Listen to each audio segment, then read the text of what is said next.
El Holocausto del Caucho fue un periodo de más de 30 años que se inició en 1879 y en el que la industria cauchera esclavizó a los pueblos originarios de la Amazonia. Las cifras no son muy claras.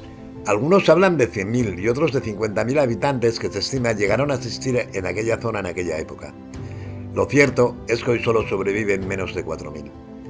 Se trata de una época oscura, ignorada por muchos, en la que un árbol, un empresario, una casa y un secuestro determinaron la suerte de la Amazonia colombo-peruana y la de su pueblo.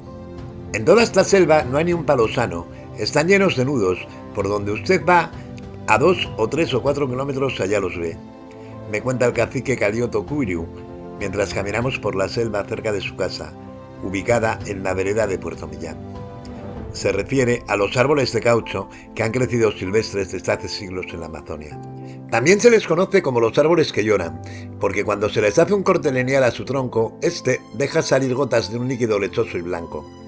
Los pueblos indígenas fueron los primeros en descubrir ese líquido y lo emplearon para hacer objetos como pelotas y varas. Pero tenían un problema, el material era muy volátil, con el calor se derretía y con el frío se endurecía. La solución apareció hacia 1839, cuando en Estados Unidos se descubrió la vulcanización, un proceso químico que permite transformar el caucho en un material resistente a las condiciones del medio ambiente. Décadas después aparecieron los neumáticos y con ellos las bicicletas y los autos. Fue así como el líquido lechoso se convirtió en el tesoro de la economía a finales del siglo XIX. Y fue por eso también que los troncos de los árboles que conocí se llenaron de cicatrices en medio de una explotación desmedida. Julio César Arana, un empresario y político peruano, se apoderó del negocio de exportación del caucho desde el Amazonas y construyó una especie de monopolio en el corazón de la selva. Era como una gran fábrica de distribución. El caucho que se recolectaba de los árboles era transportado por los ríos y de allí salía por los puertos del Amazonas, el de Iquitos en Perú y el de Manaus en Brasil, camino a Europa. Arana logró su hazaña, principalmente por 3 razones. La primera es que se adueñó del Putumayo, una parte de la Amazonia ubicada entre Colombia y Perú, que para ese entonces no le pertenecía oficialmente a ninguno de los 2 países. La segunda es que consiguió capital inglés para financiar la operación. En Inglaterra no solamente le dieron dinero, sino que aportaron mano de obra de sus colonias, enviaron trabajadores desde las Islas Barbados para que sirvieran como capataces. Y la tercera y más macabra es que instauró un régimen de terror para doblegar a los indígenas y obligarles a ser sus esclavos.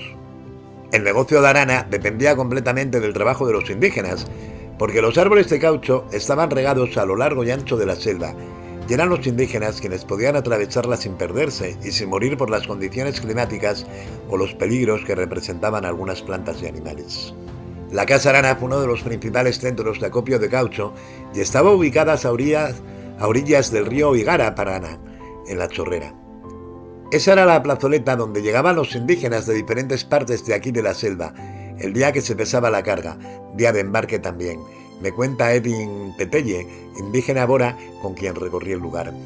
En esta misma plaza, dice Edwin, ocurrieron sucesos atroces. Cuando los indígenas no llegaban a cumplir la cantidad requerida del caucho, entonces los azotaban. A otros los flagelaban, los colgaban, para generar miedo en la población. Fue un régimen que funcionó gracias a una práctica que es conocida como endeude y que la industria del caucho instauró por primera vez en la Amazonia. Era una especie de intercambio, en donde le decían al indígena algo así como «yo le doy un machete y usted me trae 3 kilos de caucho». Funcionaba porque las herramientas como el machete eran muy valoradas en la zona. Los indígenas no tenían acceso a ellas, y cuando las conseguían, les servían muchísimo para sus cultivos en las sagras y para su vida diaria en la selva, me explica Camilo Gómez, quien tiene un doctorado en antropología de la Universidad de Madrid. El problema es que quienes establecían los precios del endeude eran los mismos capataces. Inflaban tanto los precios que un indígena podía demorarse años en pagar un solo machete, o podía terminar heredando la deuda a su hijo, agrega. Para 1907 llegó al Putumayo Walter Hammerburg, un ingeniero estadounidense que trabajaba en la construcción de ferrocarriles. Arana y su gente decidieron secuestrarlo porque temían que se tratara de un periodista infiltrado.